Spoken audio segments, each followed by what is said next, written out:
Hello and welcome. I'm your host, author Ryan M. Oliver, and this is the Mighty Books Podcast. Hello, everyone. Welcome back to another episode of the Mighty Books Podcast. Today with me, I have Michelle Murray. Michelle is a married working mother of two fine young men. She has been writing since high school. She took a break from writing to concentrate on raising her children. She lives in Wisconsin. Michelle has had many poems and short stories published in anthologies. She has been featured in Who's Who among American poets. When not writing, she enjoys reading, especially science fiction, fantasy, and the classics. Michelle, welcome. How are you today? I'm great. Thank you so much for having me. Yeah, of course, of course. So we're going to talk about your book, your series, it looks like. What's the title of your book? It is called the Dreamwalker Land of Mystica series, and right now there are 3 books in the series. Nice. That's awesome. So what are these books about? It is about a girl. Her name is Miranda, and she has dreams, and her dreams lead her. She is chosen by the dream magic to go to another world called Mystica, where at one time there were 6 wizards, but they have all been trapped in the stones due to a evil wizard spell that went astray. And now the bad wizard got out. So she has to go to Mystica and find the good wizard to defeat the bad wizard. That's the first book. And then the following 2 books are the other 2 wizards. So there's a good Oh, wizard cool. and a bad wizard in each book. Oh, very cool. So what was the inspiration behind this whole entire endeavor? I took a lot of inspiration from like the myths, like the fogginess and dreams, and a lot of Native American like lore about dreamwalkers and things like that. So a little dabble, a little bit of everything, I guess. Okay. I've heard of dream walkers before, and I thought they were Native American-esque. So like what's the lore behind the dream walker, if you don't mind? I'm not too super familiar with it, unfortunately, but from what I Sure. know about it, it's like a person that can see things in their dreams that prophesizes like the future, Oh, or okay. kind of Okay. like a seer kind of thing. Yeah, yeah. Visionary, a seer A into the future. visionary, yeah, they can see the future. I employ one of those into my stories as well. It's one of my main characters. He's got the ability to see in the future, not at will. It comes to him when it wants to, and they kind of extrapolate information from there and make decisions, sometimes good and sometimes poor. I kind of tweaked it a little bit though, because along with the visions, she gets the magic that she can do, where she says spells and she has magical powers, as Nice. well as the visions that come to her, and she can make her own decisions. The visions just kind of guide her to where Cool. she Yeah. needs Very cool. Little signs. Go left, go right, go straight. Do this. to. I like that. That's good. Any other like books and movies and other media and stories help with the fanning the flames to get the book done? Like anything really inspire you there too? Yeah, well, I love J.R.R. Tolkien, Lord of the Rings, The Hobbit's always been one of my favorite books. Yeah. Chronicles of Narnia, PC Cast, I love that author as well. Yeah. So Lord of the Rings was a big influence for me as well. Just like a story can be this big. Holy crap. This is incredible. definitely, Yeah, it's definitely. so big. And then yeah, C.S. Lewis with Narnia and everything. That's a whole other animal altogether. So this is a 3-book series. Are there going to be any more? Or are you wrapping it up with the third one? No, no, I've actually had people ask me to write a fourth one. And Oh, really? I started it.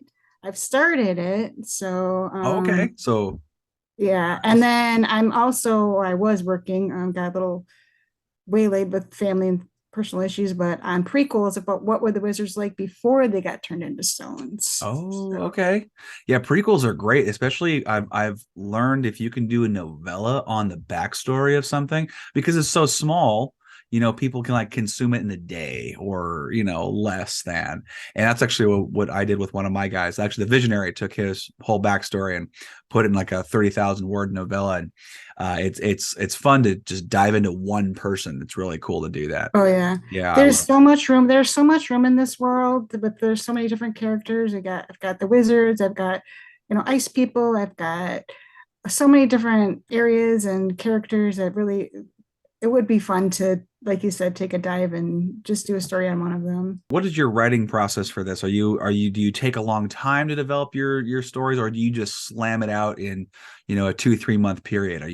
How do you develop the story? Oh no, it took me a while because I work full time and then I have the kids and so And you have to sleep. I mean, come on, you don't have to sleep, right? So it No, did totally. take me a while, and then I kind of tweaked it as I went along. It's like, oh, I added things and I took things out, and I kind of start with a rough outline, and then I kind of old fashioned. I start writing everything with a pen and a notebook, and then I Oh, type it okay. up later. Yeah. That Uh, seems that I've heard that from a lot of people that because basically you have no distractions. It's very organic. You can cross something out and leave one word in there and you can still have it for a reference. And I do that actually very often more with poetry, oddly enough, than I do with my series. I'll write notes down and then I'll put them, transcribe them, put them somewhere in the main document. But then I primarily use a computer. So are you like you're writing notes and notes and notes and pages yeah, and I do, and then pages? I had like write outlines and Oh, character descriptions, and got like cool. three notebooks full of different things for this series. Yeah, I had a whole world binder that I had. I had to have Mhm. maps I had to create and everything. The people, like Yeah, what area. my husband actually drew a map for me, so that was pretty cool. Oh yeah, nice, Yeah. nice. And my I drew one and my wife made it a little better because her handwriting is remarkably better than mine. Mine looks terrible, like a second grader. And so we were able to get it on the computer. Actually, we had someone, a designer, do that for us. Actually, make it into a legitimate map. But we want to make the add the details. Be kind of cool. And then going from poetry writing to writing a book, Oh yeah. obviously, was a little bit of a jump for me. Well, you know what? I think it's interesting though, because I find if you add, because I'm starting to add poems and like songs, because there's like the singers, songwriters, whatever, in the bards in like the taverns and whatever of the fantasy worlds and different things like that, telling the grand stories. I find if you add that, it adds to the world building, it adds to a little more intrigue, and people can kind of immerse themselves a little bit into the culture and the stories because you're not just getting stories of what's happening, you kind of want to learn about the history of the world. So did you have to like develop huge backgrounds? Well, yeah, that was the first thing. Like I had to figure out like how the wizards got trapped in the stones to begin with. Yeah. That was the kind of the first, thing. And then how are they going to get free? So yeah, yeah, definitely had to develop all of that. Did you have like your husband or someone else like try to poke holes in the logic of the story because like to make it as ironclad as you could? Like He didn't so much, but I did send it to a couple beta readers and stuff perfect. and change some things up, after I had some feedback. Did you have to do a lot of changing like of the story or make a lot Not of so much the story, but alterations? maybe the way things like flew, like one Okay. chapter was maybe fit better another way, or Yeah. some of the sentences, maybe wording them a little bit Yeah. differently, and just making things make, like you said, where it flows and it makes sense to the reader. I know my concern was continuity, was making sure like, that this character had brown eyes in the beginning, he better have brown eyes at the end unless something weird happens or, that kind of thing.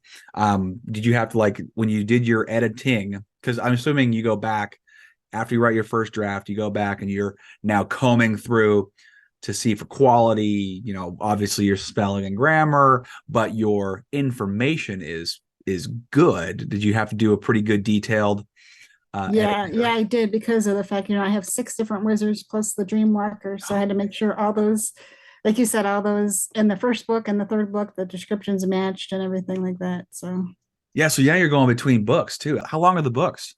I think the first one's like at 185 pages. Okay. They're like the Chronicles of Narnia kind of length. They're for Okay. 8 to 12-year-olds. So, Oh, nice. Okay. but there is definitely, I've actually was just given a suggestion 2 weeks ago, 3 weeks ago. I lose track of time. But maybe aging them up and adding to it because there is so much content that I could add to it. So Oh, interesting. So it's something I'm taking, considering, but I'm not yeah. really sure if I'm going to do that at this time. So by aging them up, do you mean like now in the story, are they older or are they younger? Well, the Dreamwalker, she's 18, so Okay. So are you talking about like aging them up as in like as the characters get older or maturing the story no, for older like audiences? instead of doing it for 8 to 12 years olds, like Okay. doing it for young adult, new adults, Okay. adding content, expanding it to like a 300-page book instead of a 185-page book. There you go. There you go. Um, Really detailed. I was really surprised with Narnia because did you see the movie too? yeah, I did. I love the movie. Like I read the story when I was probably third or fourth grade, and then I watched the movie much later. I mean, I want to say I was early college, late high school when I saw the movie. Loved it, and I was like, well, I want to go back and read the book. I was shocked at how like it was very minimal on the Mhm. detail. I was really blown away by the lack of detail that was in the book versus the movie. But then I thought about like you said, the aging, what age did he shoot for? And I don't think it was for supposed to be for, Yeah. adults or anything The like story, that. I'm kind of hesitant. I mean, it's a good idea and I'm still considering it, but I'm kind of hesitant to do that because the whole reason I wrote this series was for that age group. So then it kind of defeats the reason that I wrote it. Yeah, I think maybe instead of taking I mean, this is from my opinion, you can do whatever you want with it because I mean, I have no authority on your stuff. That's all you. But I think leave it the way it is, for that age group, and then maybe if you have a different fantasy idea, then you shoot for a different story. Maybe along the same premise, but at you write for an older group. I mean, it would be a Yeah. different story, different realm, different whatever, different characters, but it would be, uh, you know, for a different age group too. So Yeah. I like that idea. I like that idea a lot. yeah, because there was a gal I interviewed, Jodie Feldman. She wrote for middle schoolers and just did really well. Apparently, the Dolly Whopper games was one that she did really well on, and it just blew up. Well, I can't say she got tired of it, but she changed her genre a little bit. She went from the fun one to a more of like a murder mystery. It's still for like it's thrillers. She kind of changed how she did a couple things, and it was really fun for her. So she maintained the ones she did, but she grew and did other things as well. So Yeah, I like that just because, like I said, the whole reason I wrote this series was kind of for that yeah, age group.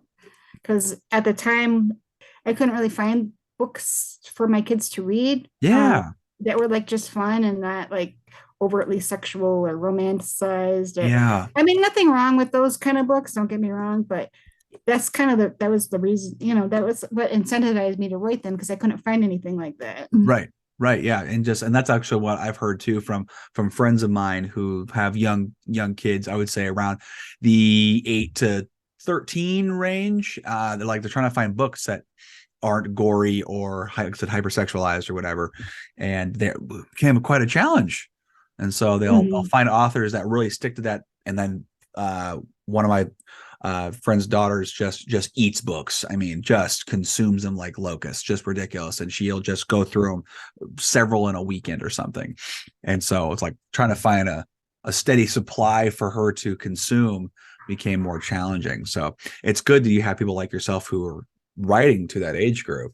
Right. The hard part is just marketing it It to is. anybody. It really. Do you go work to like book fairs like in elementary schools and middle schools and such like that? I haven't done the schools yet, but I've done the Girl Scouts and I've done the Boys and Girls Club and I've done book events through some local bookstores here in my area. Good. So That's great. Yeah, I would I actually have recommend. one tomorrow. Oh, cool. Good, good. Like, you're getting out there. That's what matters. Just get out there and just get your name out there, get your face out there, connect with people. That really helps out a lot. I had a cosplay done on my character, but that was awesome. Oh, That cool. was Did awesome. someone approach you about it? I actually, when I was first trying to market it, I was an idea that was given to me as a way to market the book. Yeah. So I went out and found somebody, but they were willing to do it for me. Yeah, and then you can post all that stuff, or you could go and take it to cons, I guess, if you really want to, and go crazy. Mhm. Because, like, I heard Christopher Polini, who wrote the Aragon books, he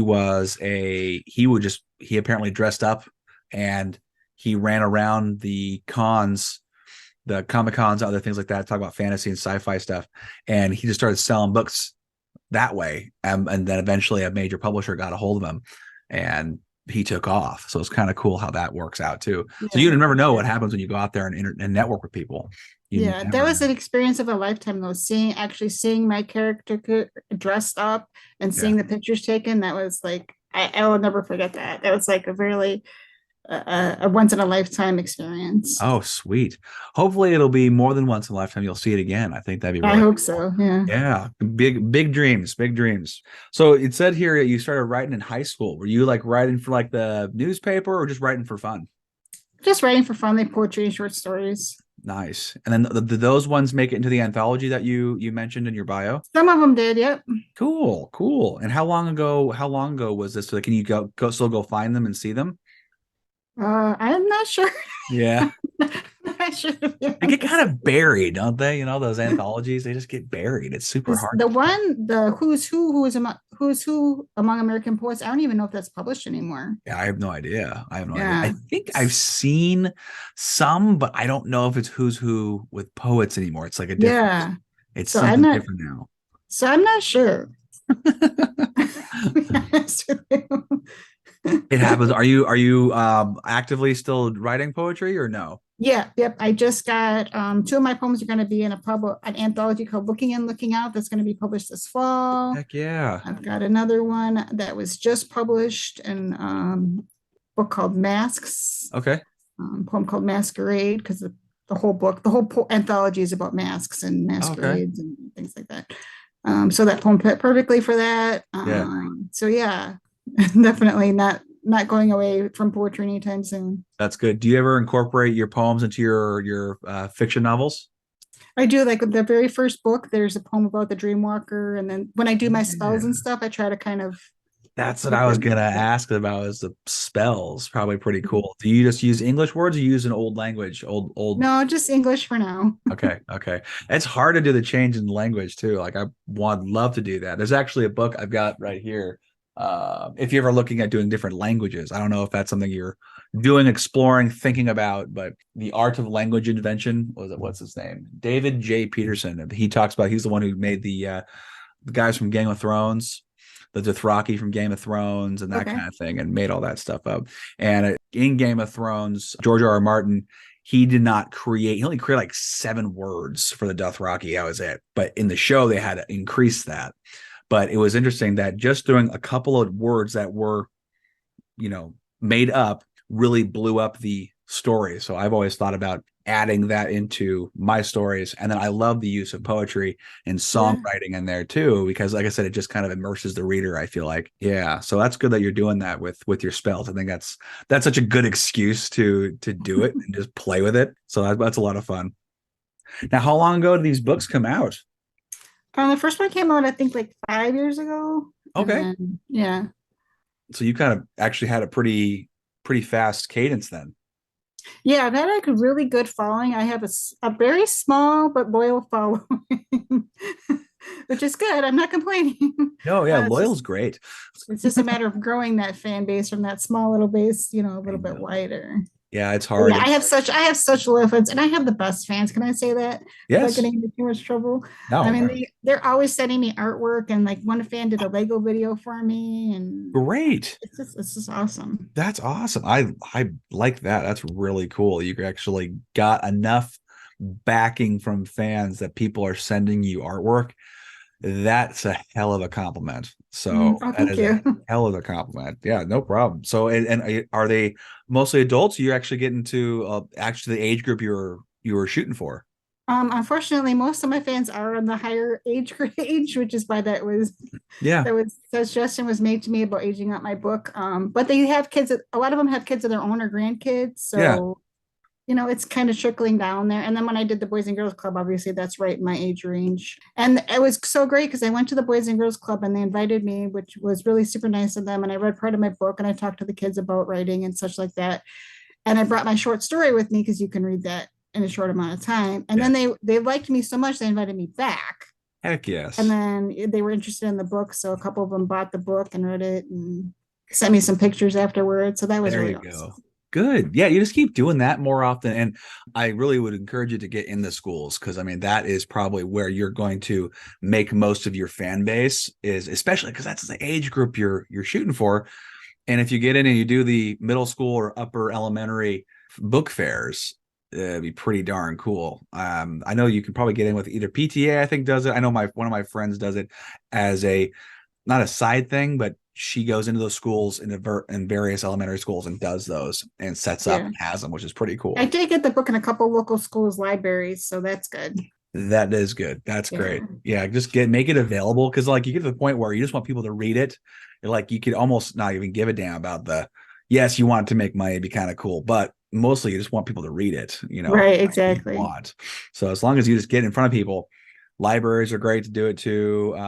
Even sending copies to friends and family or people you've just met. Hey, I got an ebook for you. Go and read that. Just go ahead, have it, and enjoy it. Yeah, I actually just got approved. They have a library program here in Wisconsin where you send the book into the library, they read it over for quality and stuff like that. And then if you get approved into the program, they put it into their electronic database. So it goes to like all the library, like some kind of, it goes to like all Oh, the libraries nice. electronically. So Yeah. anybody can check it out. And then every time someone checks it out, you get like a royalty. So I just got into that program. Really? I didn't know that you could get royalties from libraries. Yeah, That's it's like crazy.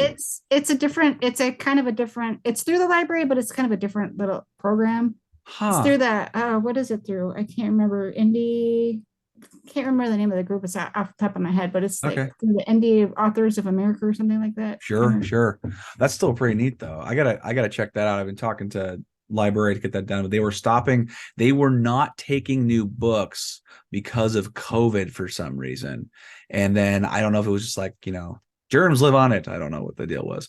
And I just hadn't gone back to them. I need to go back to them and ask yeah. that question, get them back in there because I need to get mine in there too. It sounds like you have to read them in order, yes?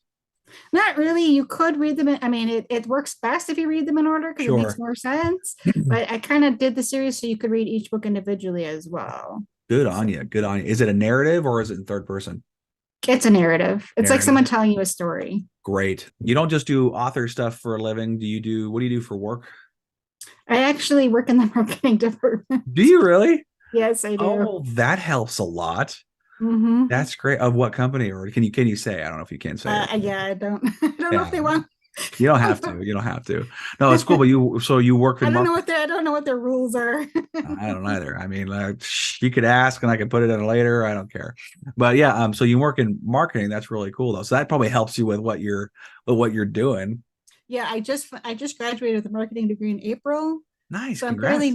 I'm fairly new to it, but I've been learning quite a bit with working in the marketing department. Yeah, I talked to an author that I had interviewed earlier this year, and she got into Mhm. who got into marketing just by happenstance, needing to for a job or something, and she was just blowing up the amount of stuff that she was learning, and it was impressive. So, a short amount of time, you can learn quite a bit about marketing. I know I was kind of the last 8 months has been kind of a whirlwind because I was kind of thrown into this department with like no training, no nothing. Oh, you graduated, here you go, have fun. So it was a Like a a little bit of degree in marketing. direction would be nice. Yeah. Oh God. Was it a degree in marketing or was it a program through the company you work for? No, it's actually associate's degree through community college here in Oh, Wisconsin. I didn't even know they even had an associates in marketing. I thought you had to go get a bachelor's to do that.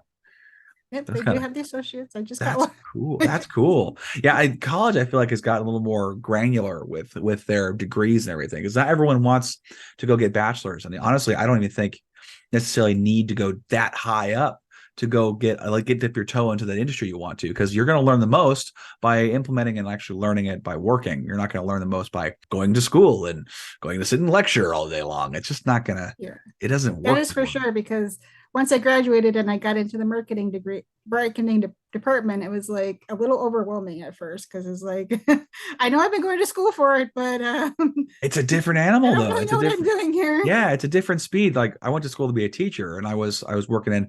My wife and I both did, and her and I were starting work. We were subbing at the time, and I think she had just landed her job, and setting up her classroom. And we were going through all our bins. Of course, we kept everything, every project, every resource, every textbook, everything, curriculum we created, everything. And we're like, we're never going to use any of this. It is just not practical. It's not going to work. And so we got through and we recycled everything and kept all the main stuff because it was just like when you think about theory versus practice. And I'm sure you probably saw it with marketing theory, maybe a little less with marketing, but theory versus practice. It was like this is just apples and oranges. We couldn't use the stuff they gave us because we had to adapt everything to fit the needs of those 15 to 20 children in that classroom, not the pretend children they were talking about in the schools, the perfect ones they were talking about. You're going to see in the schools that no kid is perfect. They've got their flaws and you have to manage them.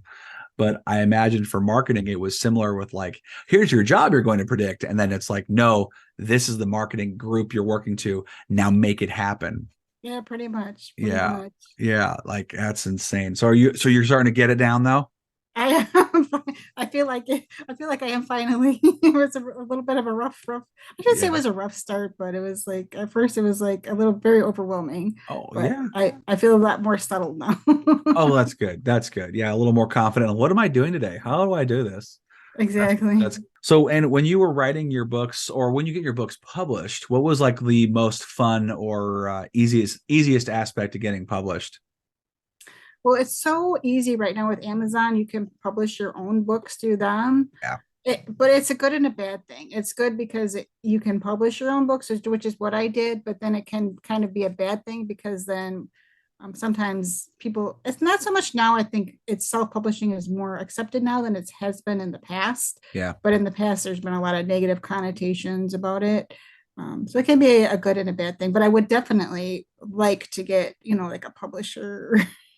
yeah. Traditionally published is a pretty cool goal to shoot for, especially if you're doing more writing than you want to do, like the actual creating of the books itself.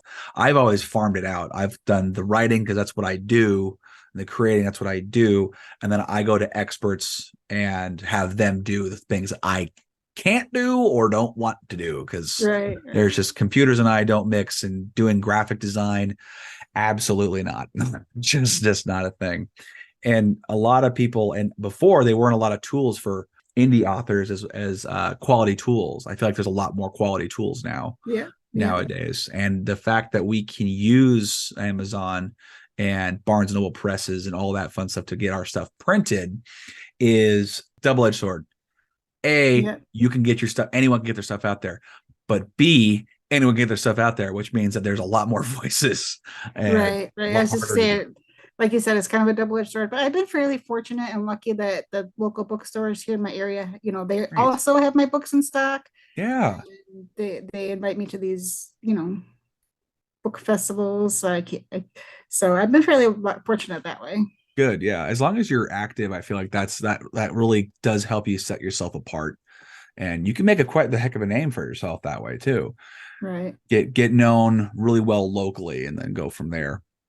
Now, what was one of the more challenging aspects of getting it all done? Like editing was a pain, or how was editing pretty easy for you? My Or son actually edited my book for me. oh yeah, So yeah. nice, nice. Was that a um, pretty good process or challenging? I think he was kind of worried about maybe hurting my feelings, but I told him, don't worry about that. It's got to make sure you got to make sure everything's up to par. Yeah. And then after he edited, I actually hired someone to do it for me. Oh, So okay. Yeah, yeah. You definitely want a professional, I find, because you could have many eyes. I recommend putting several eyes on it and give them your feedback, fix the little stuff. But that editor whose job is to, yes, they're going to catch the grammar and spelling. That's whatever. That's small stuff in my mind. The big stuff is getting that's the communicating your story, communicating what you want is the best. Was that process pretty seamless, or did you have some bumps too? Bumps. I definitely had some bumps along the way when I first started this whole oh yeah, I want to write a book and publish it. I didn't realize how much was all involved in it, So much. Yeah. I learned a lot on the way and definitely ran into a couple little speed bumps. Sure, sure. You learn along the way. I mean, I'm assuming it got easier as you did it more It often. did, yes. Yeah, that's good. Now, so for future tense, you said you're working on a fourth one. Is that official working on a fourth one? Or you're just kind of playing with it right now. No, it's official. It is official. Okay. Yeah. Do you have a number in mind or it's just unknown at the moment? Like how many books total? How many books total? Yeah. I don't really have a number in mind, but definitely would like to go back and write a prequel on the wizard. So that's six. That could be 6 books since there's 6 wizards. Woohoo! 6 more books. Oh man. Yeah, it's a lot. But yeah, Potentially. yeah. It just takes time if you're dedicated to it and you have fun with it. That's the good part. Do you often have to, put notes in your phone or write that stuff down while you're doing your day to day, just so I you? do. I keep a notebook in my car. I keep notebooks everywhere. My husband always gets always gives me craps. How many notebooks do you need? I'm like, you married a writer. What do you expect? So I got 400. notebooks in the bedroom. I got notebooks in the living room. I've got notebooks everywhere. Got one in my car. I'll Because go I'm to looking. Starbucks and I'll like order a coffee or whatever, and I'll just sit and I'll just write in my notebook. Oh yeah, there you go. I really find lately I'll go through my notes or I'll find a notebook, some notepad. I'm looking to, write something down. And I'm like, hey, a note that I found, like finding $20 in your pocket. You're like, oh, shoot. And I can use that for a misplaced note and I can put it back in the story. It's kind of funny how Yeah, that definitely. works if you're not organizing it. I don't know about you, but I have to, like, when I get the note down, I have to go into the wherever I'm working. I have to put it down and digitally, and then I can get rid of the paper one. So I'm not looking at so much at one time. So if you had to give yourself, a younger self, a writing tip or even a marketing tip, what would that tip be? I think maybe because I like struggled at the beginning, like because my character is 18, but I knew I was writing it for a younger audience, but like just really defining what that target audience is, like Yeah. just really honing in. And that's super important in marketing and just in general. Yeah. But especially with books, you just really got to know your audience. And I think I kind of struggled with that a little bit at the first because it is an older character, Yeah. but then I was kind of gearing towards the younger crowd. So yeah, definitely just, know your audience and know what Yeah. you're writing for. Yeah. Went in on that a little bit sooner, then that would have saved me a lot of grief. Yeah, I feel like the grief sometimes makes you better, though. It's kind of crazy, but I feel like it does. Just the struggle, like I want this. It proves that you want that to be, you want it done and you want it done right. Mhm. To me, it's what it does. Well, and I just want to do a quick turnaround to your. I saw some favorite authors of yours. It sounds like you like a lot of the classics, like Shakespeare, Mark Twain. Do you incorporate some of their themes or whatnot into your fantasy series? Yes, I confused Amazon's algorithm because I read fantasy, I read mysteries, I read the classics. I confuse the heck out of their algorithm, I think. Good. I think so. I think any writer does because as you're reading these books, you kind of absorb them and you take, what you like and what you don't like, and you kind of learn what works and what doesn't work. And I Yeah. think any author does. Yeah, no kidding. I agree. I've taken a lot of just themes or how people are persuading, not persuading, but like setting something up and creating and then try to, emulate that as much as possible. Because I mean, with world building, that's a huge. How'd you tackle world building? Are you just slow and steady? They're experiencing it through the character, or did you kind of have to set up a whole historical background? I kind of knew, where I knew I was going to have the wizards. I knew they were going to be trapped in stone. So it just kind of like went from there, just Oh, okay. kind of So figured out, yeah. So bits and pieces as I went on. I didn't really have a plan. Maybe I should have. I don't know. are you a fly by the seat of your pants writer, or do you plan everything out? I don't really plan I don't plan everything out, but I do kind of start, like I said before, I kind of start with like a rough draft or rough outline, and then I Sure. kind of work from there. Yeah, I take events I see in my head. I'm like, I want this event and this event to be in the book. And now, how do that? Is that going to be a straight line, or are there a lot of intersection, a little, destinations in the way between those? And that's kind of how I frame my stuff, at least. So I think that's a Mhm. lot of people, though. They Mhm. have one picture in their head and they work around that and then work outwardly, and they figure it out as they go. Yeah, that's kind of what I do. Yeah. Yeah, yeah, it's a kind of a spider web. You really can't really can't pin it down to where it starts. Right, Very, exactly. very, very challenging. Where can people get copies of your wonderful fantasy series? Like we talked about earlier, it is available on Amazon and Barnes and Noble, online, unfortunately not in the stores quite yet. Sure. And then at the libraries, local libraries, and at the local bookstores here in my area. So, guys, go get her books and try to buy from her if you can, because A, she could sign it for you and write a nice little note in there, and it goes to supporting her and her work, her books, and all that fun stuff. Yes, you can buy off Amazon, Barnes and Noble, that's easy, but going to their individual websites, I would say, is the best thing you could do for them as a author and book creator. For So, sure. yes, it's awesome. So, Michelle, thank you so much for coming on here today and chatting with me. I really appreciate it. Thank you for having me. It's been so much fun. Yeah. And when you get some more books out, we can do this again some other time and chat some more about what other stuff you're coming up with and going from there. So I really appreciate it. Yeah, no problem. You have a good rest of the day. You too. All right, guys, I really hope you enjoy this. And like I said, go get a copy of her book, get some reading done, check her out, and be on the lookout for other books for Land of Mystica series. And as always, stay mighty and keep reading. Are you an author? Do you know someone who is? If so, then message me, Ryan Oliver, at ryanmoliver.com to set up a free appointment to discuss being showcased on the Mighty Books podcast. If you enjoyed this episode, make sure to subscribe to the Mighty Books YouTube channel and share the link to this and more episodes with your friends and family. Thanks for listening. So long for now. Stay mighty and keep reading.